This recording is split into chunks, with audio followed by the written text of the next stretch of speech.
Self-observation is so delightful, such an extraordinary thing. After a while, you don't have to make an effort, because as illusion begins to crumble, and you begin to know this thing that cannot be described, called happiness, everything changes. You become addicted to awareness. Awareness, awareness, awareness. There's a story of the disciple or a traveler who goes to the master and he says, could you give me a word of wisdom? Could you tell me something that would guide me through my days? It was the master's day of silence. So he picked a pad and wrote one word on the pad. He said, awareness, and gave it to the traveler. When the traveler saw that, he said, but this is too brief. Could you expand on it a bit? And the master took the pad back pleasantly and wrote, awareness, awareness, awareness. He said, yes, but what does it mean? And the master took the pad back and wrote, awareness, awareness, awareness means awareness. That's what it means. Watch yourself. I told you this morning, no one can show you how to do it, because he would be giving you a technique. He'd be programming you. But watch yourself. You had a reaction this morning when you were talking to someone. Were you aware of it? Were you not identifying with it? You got angry with somebody. Were you aware that you were angry? And were you not identifying with your anger? And later, when you had the time, did you study it? Did you attempt to understand it? Where did it come from? What brought it on? I don't know of any other means of transformation than awareness. I don't know of any other. If any of you cover some other method of self-transformation, I'd be very happy to hear it from you. But I don't know of any other. You only change what you understand. What you do not understand and are not aware of, you repress. You don't change. It just gets repressed. But when you understand it, it changes. When you become aware of it, it changes. My, that was a pretty lengthy discourse, wasn't it? You seem a bit stunned, are you? There are some lucky people who see it in a flash. And as far as I know, there is no known means of acquiring this. How do you get it? I don't know. You just become aware. There are others who keep growing into it, slowly, gradually, increasingly. They see things. Illusions begin to drop off. Fantasies begin to be peeled away, and they get in touch with facts. So there's no general rule, really. There's this famous story of the lion who once pounced upon a flock of sheep, and to his amazement, he found a lion among them. It was a lion who had been brought up by the sheep ever since he was a cub, and he would be bleating like the sheep and running around, and the lion went straight for him. And when this sheep lion stood in front of the real one, he trembled in every limb. And the lion said to him, "What are you doing among sheep here?" And the lion said, "I am a sheep." He said, "Oh, no, you're not. You're coming with me." And he got hold of him and took him to a pool. And he said, "Look." And when the lion, who thought he was a sheep, looked at his reflection in the water, in that minute, he was transformed. Was never the same again. If you're lucky, if the gods are gracious, if you are gifted with divine grace, use any theological expression you want, you might suddenly understand who I is, and you'll never be the same again. Never, ever. And that's where you'll dwell. And nothing will ever be able to touch you again. And no one will ever be able to hurt you again. And you will fear no one. And you will fear nothing. Isn't that extraordinary? You live like a king, like a queen. This is what it means to live like royalty, not the rubbish where you get your pictures in the newspapers and where you've got a lot of money. What a lot of rot.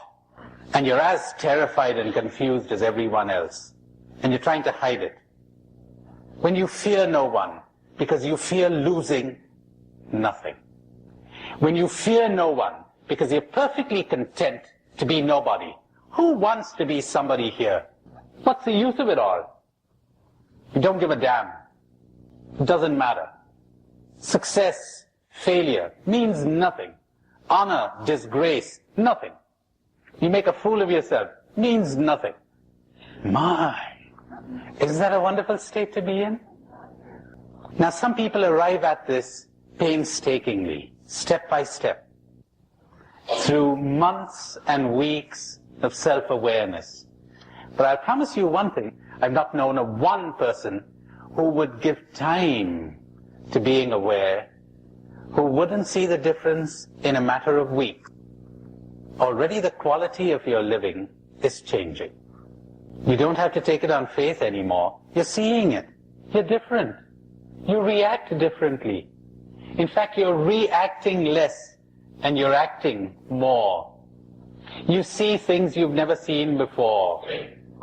You're much more energetic, much more alive. People think that if they had no cravings, they'd be like dead wood. You know what would happen to you? You'd lose your tension. Your fear of failure, your tension about succeeding, and you'd be yourself, relaxed. You wouldn't be driving with your brakes on. That's what would happen. There's a lovely saying of Chuang Tzu that I took the trouble, great Chinese sage Chuang Tzu, that I took the trouble to learn by heart. Hope I remember it, but if we fail, it's all right. It says, when the archer shoots for nothing, he has all his skill. When he shoots for a brass buckle, he is already nervous. When he shoots for a prize of gold, he goes blind, sees two targets. He is out of his mind.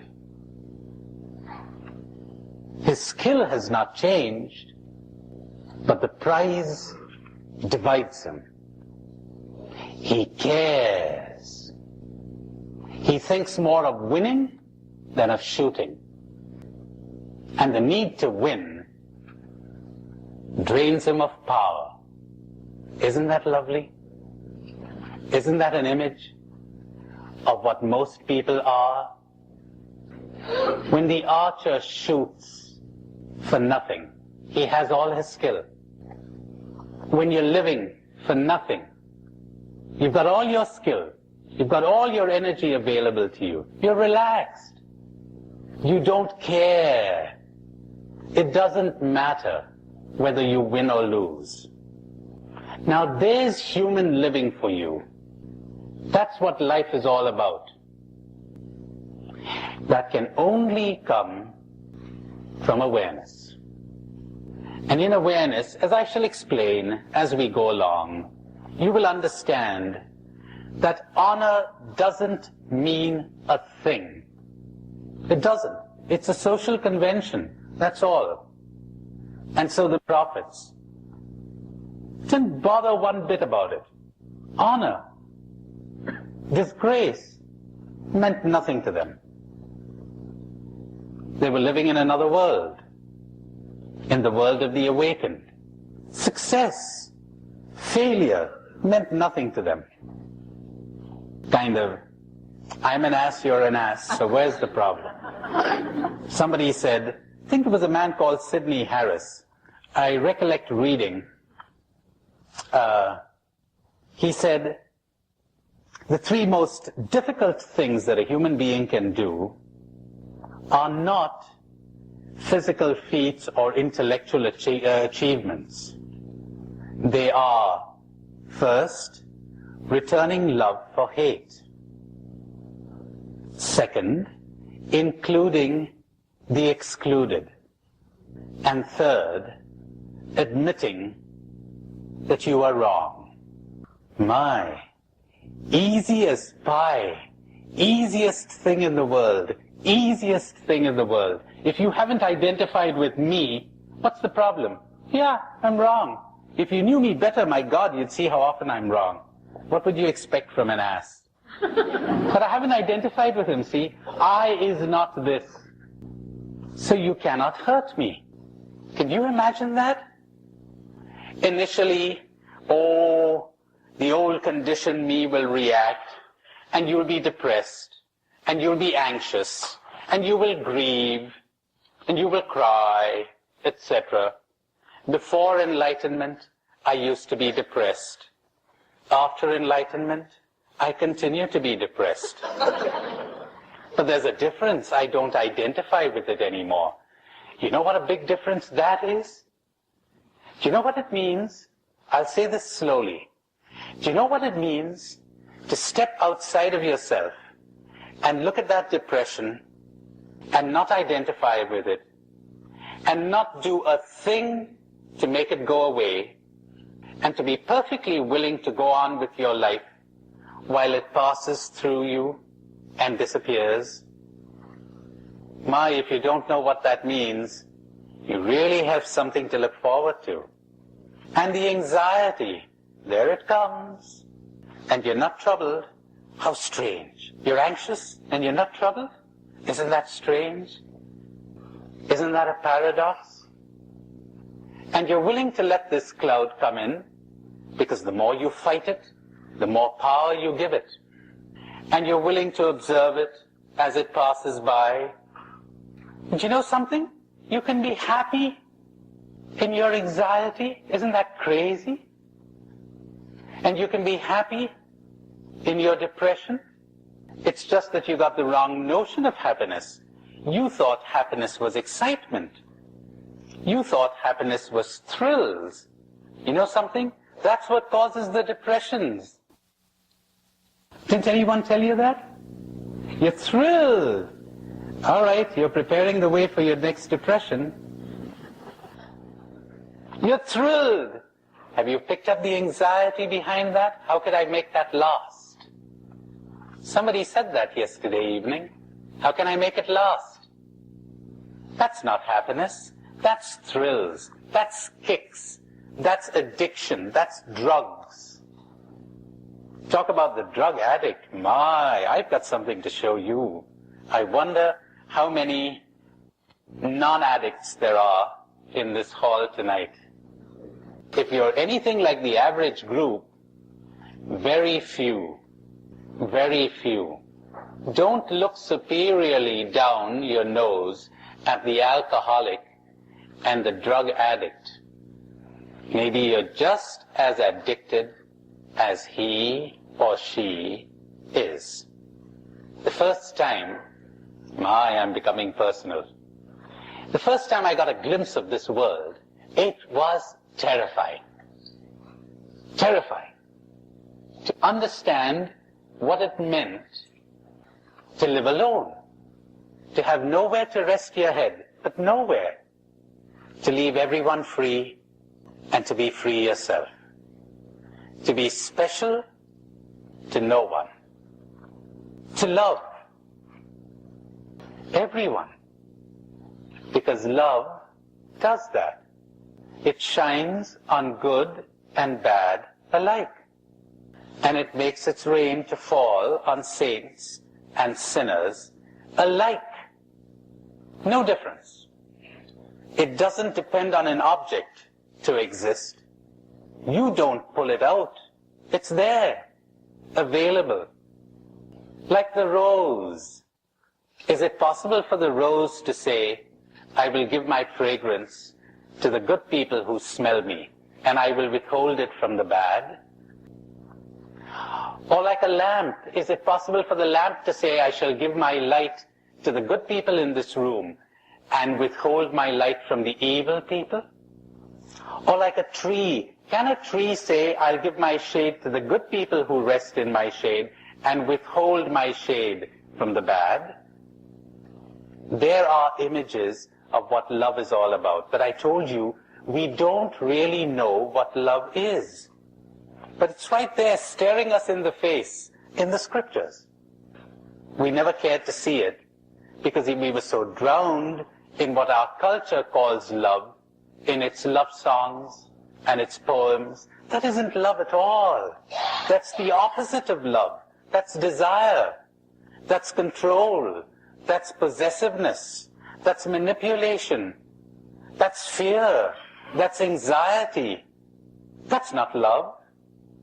And we were told that happiness lies in thrills. It's so painful. It really is so painful to watch those commercials. Happiness is a smooth complexion, a holiday resort. But you know that already. You know that already, or you wouldn't be here. You know it isn't these things. But then we have other subtle ways of making our happiness depend on other things, both within us and outside of us. I refuse to be happy until my neurosis goes.